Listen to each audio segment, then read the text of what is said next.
I found the letter he wrote me, 10 years ago. It was tucked away under a pile of dusty books in my childhood attic, wrapped in an old ribbon I barely remembered. The paper had yellowed, edges soft and curled, like it had been waiting quietly all these years. The ink was a little faded, but the handwriting, his handwriting, was still clear. My name, written in that awkward, nervous scrawl I used to tease him about. For a moment, I just stared at it, afraid to open it, afraid of what it might say. The air around me felt heavier, as if the past had just stepped back into the room. My fingers trembled as I held it, and I could almost hear his voice again, that soft, unsure way he used to speak when he didn't know how to express something. I sat down on the attic floor, surrounded by boxes of old memories, school notebooks, photo albums, and bits of a life that once felt endless. The sunlight came in through the cracked window, lighting up the dust in the air, and everything smelled faintly of wood and time. I closed my eyes for a second and suddenly, I was 17 again. Back then, he was just the quiet boy who always saved me a seat in class. He never said much, but his silence always felt safe. He was the one who stayed behind to help me carry my books when everyone else had already left. I never noticed the way his eyes followed me, not until much later. Or maybe I did, and just pretended I didn't. I remembered the last day of school, the way he'd looked at me like he wanted to say something but couldn't. I'd laughed it off, waving goodbye without knowing it would be the last time I'd see him. Then life happened, college, work, a move across the city. He faded into the background like a chapter one thought I'd already finished. But now, holding that letter, the chapter felt unfinished. My heart beat faster as I slid my finger under the flap. Inside, the words were simple, a confession he'd never spoken. He'd loved me. All through high school. Every stolen glance, every quiet moment, every smile I never thought twice about, it had meant something to him. He'd written it down because he couldn't say it out loud. I felt the sting of tears I didn't expect. It wasn't sadness exactly, more like a deep ache for something I didn't realize I'd lost. 10 years. 10 years of not knowing, of living as if those memories were just background noise. And now here I was, holding proof that someone once loved me silently, completely. I looked around the attic again, but it didn't feel like the same place anymore. It felt like a doorway, back to a time I'd forgotten, to a version of myself who didn't yet understand how fragile moments could be. And as I sat there, the letter still open in my hands, I whispered to no one in particular, "Why didn't you tell me?" Back then, he was just Ethan, the quiet boy who always saved me a seat in class. He wasn't the kind of person you noticed right away. He wasn't loud or popular or the type who walked into a room and made everyone turn their heads. No, Ethan was quieter than that, like a song you only really hear when the noise fades. He had this calm energy about him, this way of existing that made the world around him seem softer. I never realized it back then, but maybe that was what made him different. Maybe that was what made me feel safe. He always sat near the window, second row from the back. Every morning, without fail, he'd rest his backpack on the chair beside him until I walked in. He'd glance up, just once, a quick look, like a quiet confirmation that I'd shown up, that the day could begin now. And every time, he'd move his bag without a word, like it was the most natural thing in the world. I'd sit, thank him with a smile, and we'd slip into that comfortable silence that existed only between us. He had this messy hair that never stayed in place no matter how much he tried, and a pair of brown eyes that always seemed to hold something back, like he was thinking of 1,000 things but only saying one. He wasn't shy exactly, he just spoke like words were precious and he didn't want to waste them. But when he did talk, people listened. There was something about the way he phrased things, simple, thoughtful, always just enough. We became friends without ever really deciding to. It started with small things, sharing notes, sitting together during group projects, walking home in the same direction. I think the first time I really saw him was during a school presentation. Everyone was nervous, fumbling through their lines, but when it was his turn, he spoke so clearly. His voice was steady, calm. I remember thinking, how does someone make something so boring sound so beautiful? He'd laugh at my bad jokes, help me with homework I didn't understand, and pretend not to notice when I stared too long. Sometimes, I'd catch him looking at me too, quickly turning away like it hadn't happened. It became a quiet game, glances exchanged across hallways, small smiles that said everything words couldn't. But we never talked about it. We never crossed that invisible line that held our friendship together. I used to tell him everything, the little things that didn't matter, the big ones that did. When my parents fought, when I failed a test, when I felt like I wasn't enough. He'd listen, not with the kind of sympathy that made you feel weak, but with understanding, like he'd seen that darkness too. He didn't try to fix me. He just stayed. Sometimes that was all I needed. We'd spend hours sitting under the old oak tree behind the school, sharing sandwiches and talking about dreams we weren't brave enough to chase. He wanted to be a writer. He said stories were the only way to make sense of the chaos. I told him I wanted to travel, to see the world and never look back. He'd smile and say, "Then you should. You were made to leave footprints everywhere." I never forgot that. There was one day, I still remember it so clearly, when it rained during lunch. Everyone ran inside, but Ethan and I stayed under that tree, the rain falling around us like a curtain of silver. He handed me his jacket even though it was already soaked. I laughed and said it wouldn't help, but he shrugged, saying, "Maybe not. But at least you'll know someone tried." That was him, always trying, even when it didn't make sense. Maybe I knew. Maybe I just didn't want to ruin what we had. Maybe I was scared that naming what existed between us would somehow break it. So, I pretended. I pretended I didn't notice the way his hand would brush against mine and linger just a second too long.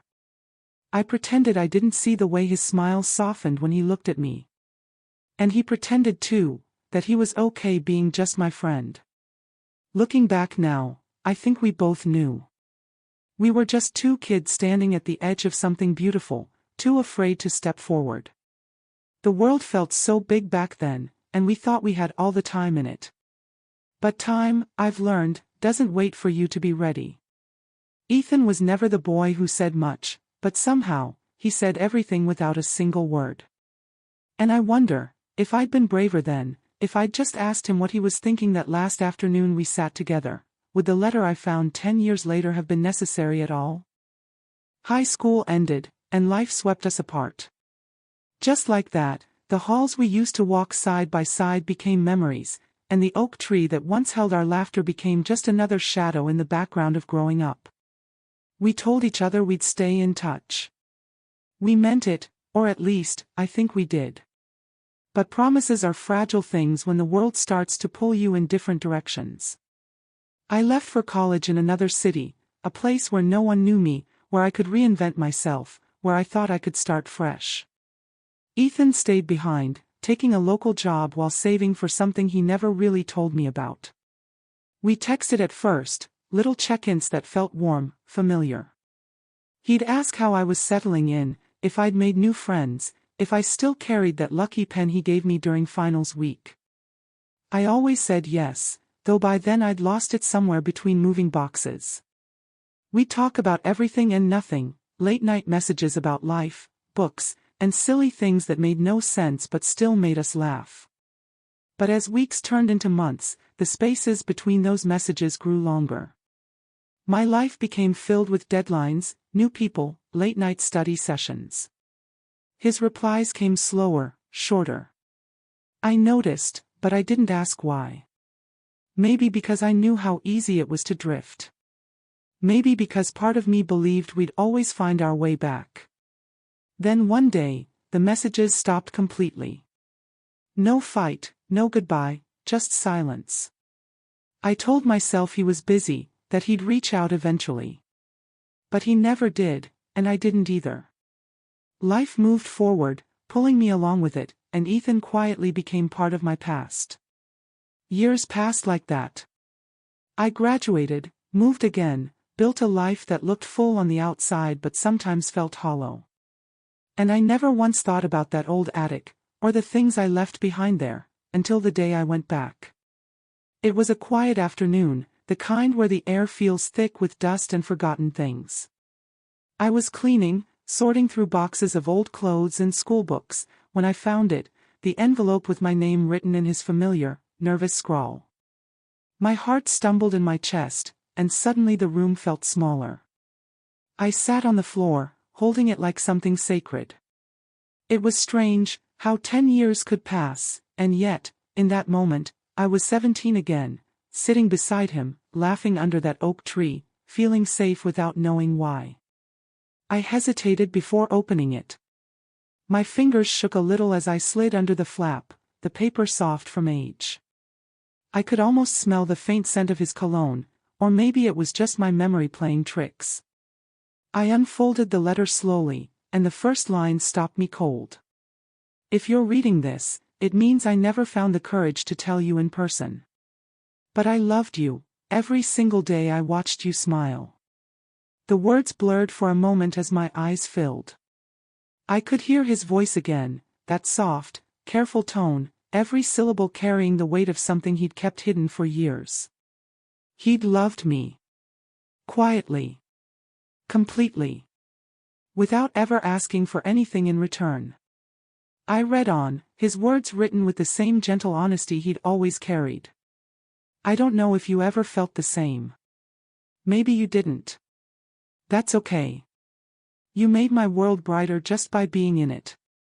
I just wish I had told you before you left. I hope, wherever you are, you're happy. You deserve that. I pressed my hand against the page, tracing the lines where his pen had pressed too hard, as if his emotions had spilled out through the ink. My heart ached, not because I hadn't known, but because deep down, maybe I always did.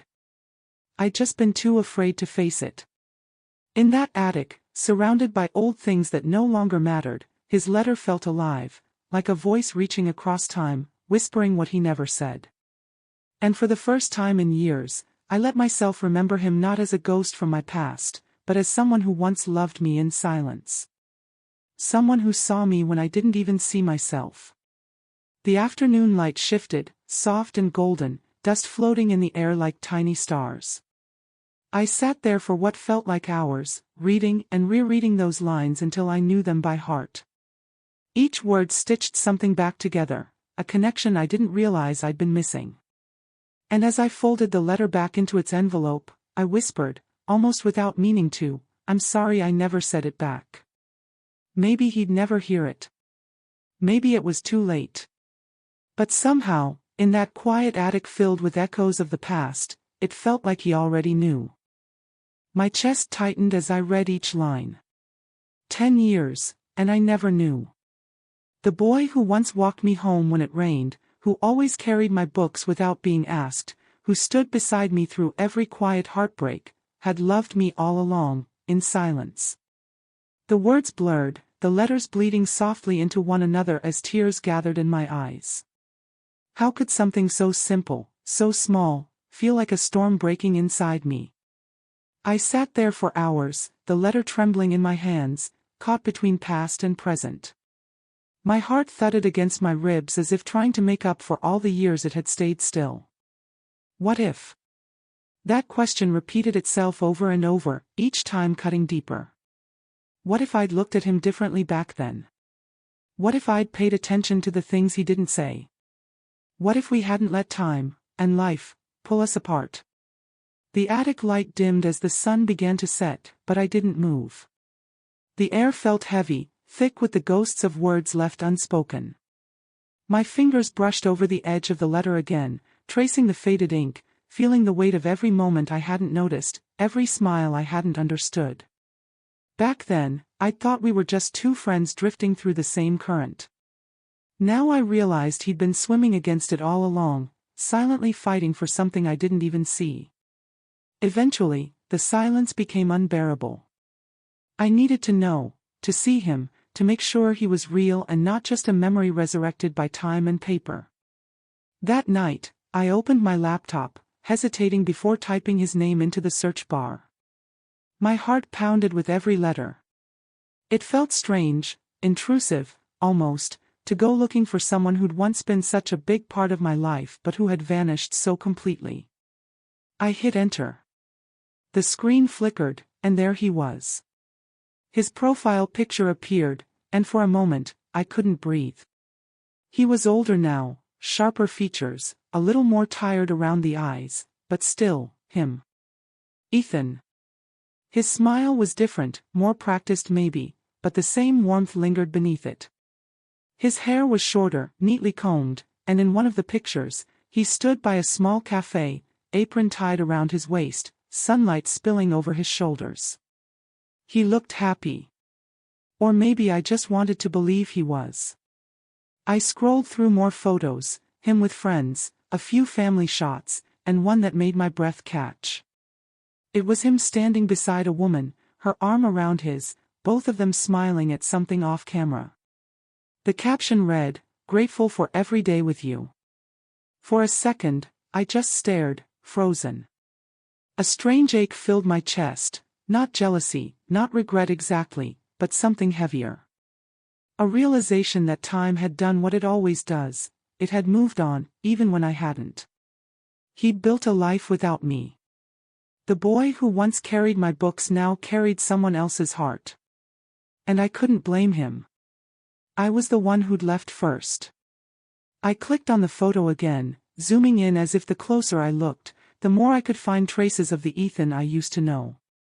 His eyes still had that same softness, but it was guarded now, like he'd learned how to protect it. And I wondered, did he ever think about me when he wrote that letter? Did he imagine me finding it one day, long after it stopped mattering? I leaned back, the glow from the screen casting a faint light across the room. The attic felt cold now, distant. The letter lay beside me, a fragile bridge between who we were and who we became. I wanted to reach through time, to shake my 17-year-old self and tell her to stop pretending she didn't know how much he cared. But time doesn't give you that luxury. It lets you see everything clearly, only when it's too late to change any of it. I closed the browser and pressed the letter against my chest. The words echoed in my mind, "I loved you, every single day I watched you smile." It wasn't a confession anymore. It was a memory, a gift he'd left behind without knowing if I'd ever find it. And there, in that still attic, I realized something quietly devastating. Maybe we don't lose people because they stop loving us. Maybe we lose them because we never learned how to love them back in time. Outside, the night deepened, wrapping everything in silence. I turned off the light and sat in the dark, holding the letter as if it could still answer me. Somewhere out there, Ethan was living his life, maybe content, maybe changed, and I was here, 10 years too late, whispering to the shadows, "I wish I had known." For days, I debated whether to reach out. The thought of it lingered in my mind like a half-heard song, looping endlessly, refusing to fade. Would he even remember me after all this time? Would he want to? 10 years was a long time, long enough for people to change, to move on, to bury the versions of themselves that once existed. And yet, I couldn't shake the image of his letter, those trembling words written by a boy who loved in silence. Every time I closed my eyes, I saw his handwriting, the way he'd pressed too hard on certain letters, as if his heart had slipped through the pen. I told myself to leave it alone, that the past should stay buried, that reopening old chapters rarely ends the way we hope.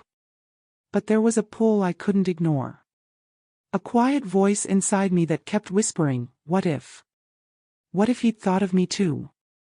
What if he still remembered the way we used to sit under the oak tree after class, the way laughter came easy between us? What if the connection we'd once had hadn't completely faded, but simply waited, patient, like that letter under the dust?" I spent nights staring at my phone, typing out messages I never sent. "I found your letter," I'd write, then delete. "I think about you sometimes," delete again. The fear of saying the wrong thing was heavier than I expected. Because what was I really hoping for? closure? Or something more? It's strange how the older you get, the more you understand the weight of words left unsaid. Back then, silence was easy. Now, it felt like a wall between two lives that used to overlap. Every time I tried to move on with my day, that letter called me back. It wasn't just nostalgia, it was unfinished business. A question that demanded an answer, even if I wasn't sure I wanted to hear it. Finally, one morning, I decided to stop running from the what-ifs. Maybe it was curiosity. Maybe it was hope, fragile, foolish hope. My hands shook as I opened my phone, scrolled through social media, found his name again. His profile picture was the same, that warm, practiced smile, the one that said he'd learned how to survive this world. I hesitated for a long time, just staring at the blinking cursor in the message box. Then I typed, "Hi, Ethan. I found something of yours today." It felt like my heart stopped as soon as I hit send. I stared at the message, half wishing I could unsend it, half waiting for it to disappear into silence. I told myself not to expect anything, that he might not even see it, or worse, that he might see it and choose not to reply. But then, barely 2 minutes later, my phone lit up. A notification. My breath caught. His name. One new message. I opened it, pulse thudding in my ears. It was just one line. "Can we talk?" Those 3 words hit harder than I expected. It wasn't the answer I'd imagined, it was simpler, heavier, real. My hands trembled as I stared at the screen, the glow of his message reflecting in my eyes. It was as if 10 years folded in on themselves, collapsing the distance between who we were and who we'd become. For a moment, I didn't move. The attic felt smaller somehow, the air electric. I could almost hear his voice again, quiet, steady, full of that same calm that used to anchor me. He wanted to talk. After all this time, he still wanted to talk. My heart raced with a mix of fear and something I didn't dare name. What would we even say to each other? Would it be awkward? Would we pretend the past didn't matter? Or would we finally say all the things we never had the courage to before? I thought about the girl I used to be, 17, laughing too loud, never realizing how much her silence meant. And I thought about the man he must be now, older, wiser, still carrying pieces of the boy I once knew. I didn't reply right away. I sat there, phone in hand, breathing, letting it sink in. For 10 years, his words had waited for me in that attic. And now, maybe, it was my turn to answer them. Finally, I typed back, my fingers steady this time. "Yes." "When?" And as I hit send, something inside me shifted, a quiet understanding that no matter what came next, this was the moment everything changed. 10 years of silence, broken by 3 simple words. He wanted to talk. And for the first time in a decade, I realized, so did I. We met at a small cafe near his new office, tucked between quiet streets and the hum of early evening traffic. I got there early, maybe 10 minutes before we were supposed to meet, but those 10 minutes felt like a lifetime. I kept glancing at the door, heart pounding in a rhythm I hadn't felt since high school. The sound of clinking cups and murmured conversations faded around me as I rehearsed what I might say, only to realize there were no words big enough for 10 years of silence. Then the door opened, and there he was. Ethan. For a moment, time just stopped. 10 years disappeared the instant I saw him. He looked different, of course, older, sharper around the edges. His hair was neater, his shoulders broader, and the awkward boy who used to fidget with his pen during class had grown into someone who seemed sure of himself. But when he smiled, that small, hesitant smile, I saw the same boy who used to wait by my locker, the same warmth, the same quiet gentleness that had once made me feel like the world was less complicated than it really was. He walked toward me, and I stood, unsure whether to hug him or just say hello. We settled for a smile, that polite, uncertain kind that holds too many unsaid things. "Hey," he said softly. Just one word, and suddenly I was 17 again, holding my breath, trying not to fall into feelings I'd long buried. We sat down. Neither of us spoke right away. The silence between us wasn't awkward exactly, it was heavy, filled with everything we'd left unsaid. The letter lay between us on the table, its edges worn and folded, a fragile bridge between who we were and who we'd become. I'd brought it with me without really thinking about why. Maybe because it felt wrong to talk about it without letting him see it again, to remind him that his words had made it this far. Steam curled up from our untouched coffee cups, filling the space between us with warmth and hesitation. I watched him trace his thumb along the rim of his mug, his eyes flickering to the letter, then back to me. Finally, he looked up, and in that quiet, steady voice I remembered so well, he said, "I didn't think you'd ever read it."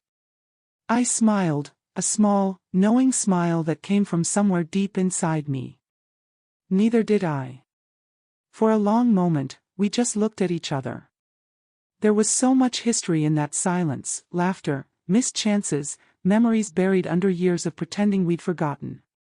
He leaned back slightly, exhaling, his shoulders relaxing as though saying the words had released something he'd carried for years. "I almost threw it away," he admitted. "I wrote it the night before graduation. I was going to give it to you after the ceremony, but I couldn't.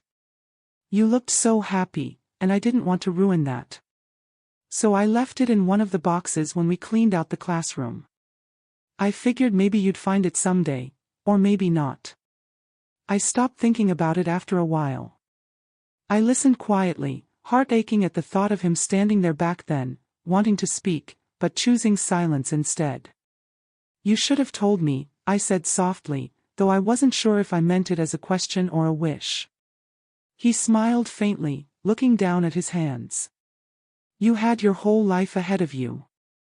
I didn't want to make things harder. And maybe," he paused, "maybe I was afraid you'd say you didn't feel the same." I swallowed, feeling my throat tighten. "Maybe I didn't know how I felt back then," I admitted. "I think I was too young to understand what I was losing." He looked up again, and for a moment, our eyes met, steady, familiar, full of everything that didn't need to be spoken aloud. There was no blame there, no regret, just a quiet understanding. 10 years had passed, but somehow, we'd both carried that moment with us, tucked away like an unfinished story. Outside, the streetlights flickered on, washing the cafe windows in soft gold. The world outside moved at its usual pace, cars, laughter, the clinking of glasses, but inside, it felt like we were suspended in time, two people rediscovering a version of themselves they thought was gone. He finally reached for the letter, picking it up gently, his thumb brushing over the creased paper. "I can't believe you kept it," he said. "I didn't mean to," I replied.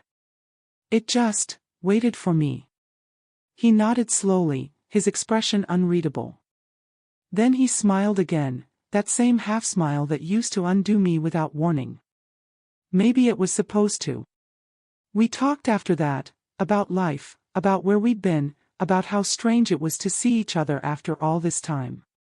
The conversation flowed easily, like it had never stopped.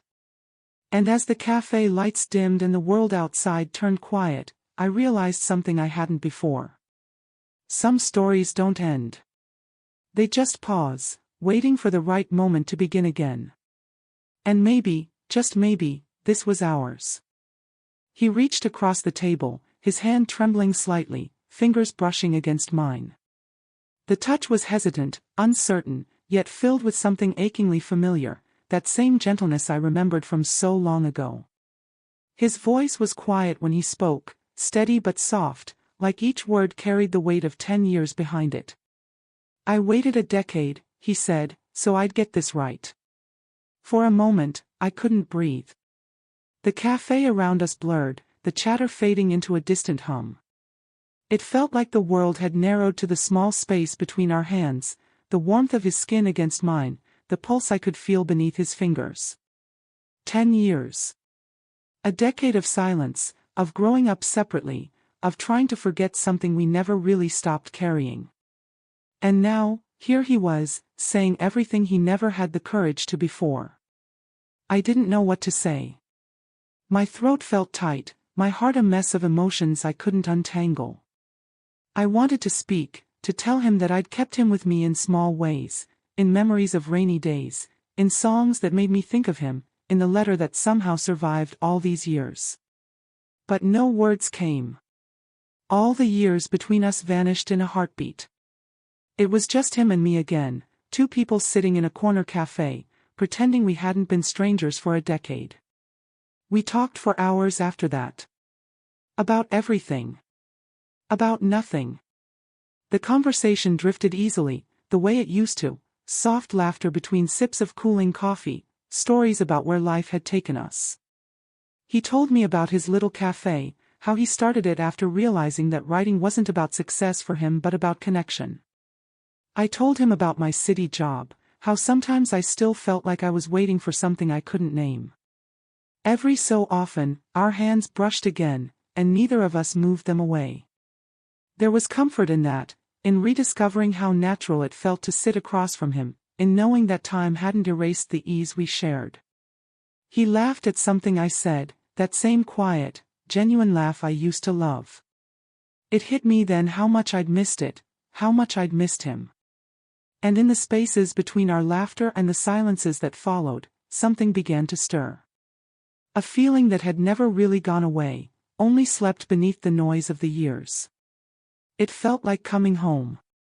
Not the kind of home you live in, but the kind that lives in you, the place where your heart knows the way even when your mind doesn't. I found myself studying him in those moments of quiet, the way his smile softened, the faint lines around his eyes, the steadiness in his gaze. He'd changed, yes, but so had I. And maybe that was what made it feel real this time. We weren't two uncertain teenagers anymore, standing at the edge of what could be. We were adults who'd lived, lost, learned, and somehow found our way back to the same table. As the evening light faded, the cafe grew quieter, the golden glow of the hanging lamps falling across his face. He looked at me then, really looked, and I could see the question in his eyes before he even spoke. "Do you ever think about what might have been?" he asked. I hesitated, 1,000 memories flashing behind my eyes. "Sometimes," I admitted. "But I think, maybe it was supposed to happen this way. Maybe we weren't ready then." He nodded, his gaze softening. "I used to tell myself that too. That maybe the timing was wrong. But seeing you now," he trailed off, searching for the right words. "It feels like I've been waiting for this version of us. The one that understands." The way he said it, not desperate, not rushed, just honest, made my chest tighten. I felt tears prick at the corners of my eyes, not from sadness, but from the overwhelming sense of everything coming full circle. We sat there, staring at each other, the letter still folded neatly on the table between us. It no longer felt like a relic of the past, but like a promise rediscovered, proof that some things are worth finding, even after years apart. And when he reached for my hand again, I didn't hesitate this time. I let him hold it, our fingers fitting together like they'd been waiting to. We didn't need to say the words. The air between us already carried them. Because sometimes, love doesn't ask for grand gestures or perfect timing. It simply waits, quietly, patiently, until the moment you finally look up and realize it's been there all along. And in that small cafe, under the soft hum of dim lights and fading time, I finally understood. He hadn't just waited a decade to get it right. He'd waited a decade for me to be ready to feel it too. We didn't make promises that night. No declarations, no plans to start over, no talk of second chances. Just a quiet understanding that some moments exist outside of time, unbound by what could have been or what might be next. There was something peaceful about that. Something right. We'd spent so long being haunted by what was unfinished, and now, sitting across from him, I realized that not every story needs a new chapter. Some are meant to simply end well. The cafe had emptied out, the lights dimmed to a soft glow. The air felt warm, thick with the scent of coffee and quiet. Outside, rain had begun to fall, tapping gently against the windows like the rhythm of old memories. We sat there in that fading light, the silence between us no longer heavy, but full of acceptance, of everything we'd finally said without needing to say it aloud. Ethan leaned back in his chair, eyes tracing the faint steam rising from his cup. "It's strange," he said after a while, his voice low. "I used to think I'd spend my whole life wondering what would have happened if you'd read that letter." He smiled then, not the boyish grin I remembered, but something softer, wiser. "Now I think I'm just glad you did." I felt my chest tighten, not with sadness, but with gratitude. "I'm glad too," I said. And I meant it. For years, I'd carried this invisible thread, a tiny, fragile part of me still tied to a time I thought I'd outgrown. Finding that letter had pulled me back into the ache of what was lost, but now I saw it differently. It wasn't about regret anymore. It was about remembering something beautiful without needing to own it. We talked a little more, about work, about old friends, about how strange it felt to see each other again after all this time. The laughter came easier now, the pauses gentler. It wasn't the electricity of young love anymore. It was something quieter, steadier. Like warmth settling into your bones after years of cold. When the rain finally slowed, he glanced at the clock, then at me, that familiar hesitance flickering in his eyes. "You should get going," he said. "It's late." I nodded, though I didn't want to move just yet. The world outside felt distant, unreal, like stepping out of this moment would mean letting it all fade. Before I could stand, he reached across the table one last time, his fingers brushing the edge of the letter still lying between us. The paper had grown soft from being unfolded so many times. He picked it up, looked at it for a moment, almost as if saying goodbye to the version of himself who'd written it, then held it out to me. "Keep it," he said quietly. "It's still yours." I hesitated, my hand hovering before taking it. The letter felt lighter now, though I knew it carried years of emotion. It wasn't just a confession anymore.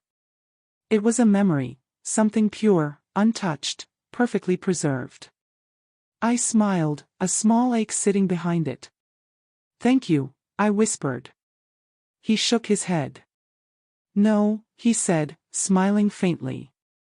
"Thank you for finding it." We stood there for a moment, neither of us sure how to end it. I thought about how, in stories, there's always that one moment, a kiss, a promise, a goodbye that means something grand. But this wasn't a story that needed any of that. This was real. Two people meeting again after life had scattered them, finally understanding that love doesn't always have to be lived to be meaningful. Sometimes, it just needs to be seen, to be honored. Outside, the rain had stopped. The streets glistened under the streetlights, reflections shimmering like tiny constellations on the pavement. We stepped out together, walking in silence until we reached the corner where our paths would split. He turned to me, hands in his pockets, that same quiet smile playing on his lips. "Take care of yourself," he said. "You too," I replied, my voice barely above a whisper. And then he was gone, walking down the opposite street, fading into the soft glow of the city night. I stood there for a while, the letter clutched gently in my hand, the sound of his footsteps lingering until it was replaced by the hum of the world moving on. When I finally looked up, I felt something settle inside me, a calm I hadn't known I was missing. Love doesn't always demand a future. Sometimes, it just asks to be remembered kindly, to have its truth acknowledged, even after the years have washed it quiet. As I tucked the letter into my bag, I realized it wasn't about rekindling what we'd lost, it was about finally letting it rest. About honoring the fact that once, in another lifetime, someone had loved me so deeply they'd written it down. And that was enough. On the train ride home, I read his words again. The paper was worn now, soft against my fingers, the ink faint but still legible, like a voice carried through time, still whispering even after the moment had passed. The train rattled softly against the tracks, its rhythm steady, almost comforting. Outside, the world blurred into streaks of gold and gray, lights flickering past like memories too quick to hold.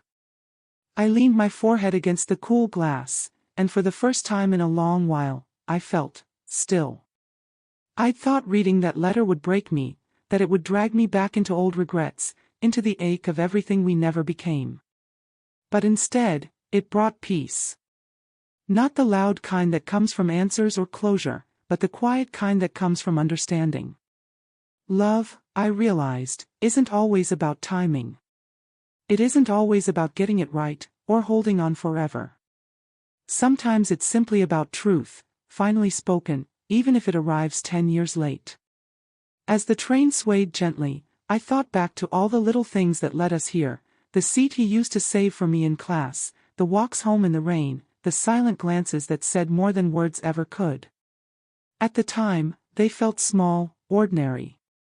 Now, I understood they were moments of quiet devotion, the kind of love that doesn't demand to be seen, only to be felt. And I wondered how many times in life we miss something beautiful simply because we're too young, too scared, or too sure that tomorrow will wait for us. Ethan had loved me in a way that was simple and pure, no grand gestures, no conditions. Just love, steady and patient, content to exist even if it wasn't returned. And in that letter, I could feel how much courage it must have taken for him to write those words.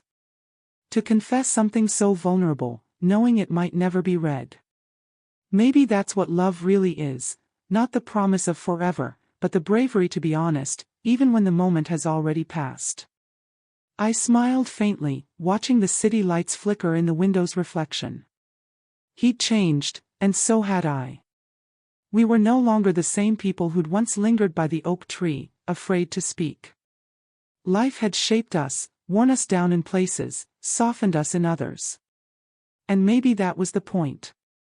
Maybe love needed time, not to fade, but to mature into something we could finally understand. The train slowed as it neared my stop, and I folded the letter carefully, slipping it back into the envelope.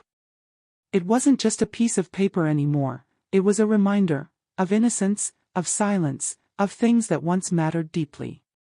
I knew I'd keep it, not as a token of what could have been, but as proof that sometimes, even the quietest loves leave the loudest echoes. When I stepped off the train, the air was cool, the night calm. The streets were mostly empty, wet from the earlier rain, and my reflection followed me in the puddles as I walked. I thought about him again, his smile, his steady eyes, the way he said keep it like he was giving me back a piece of myself.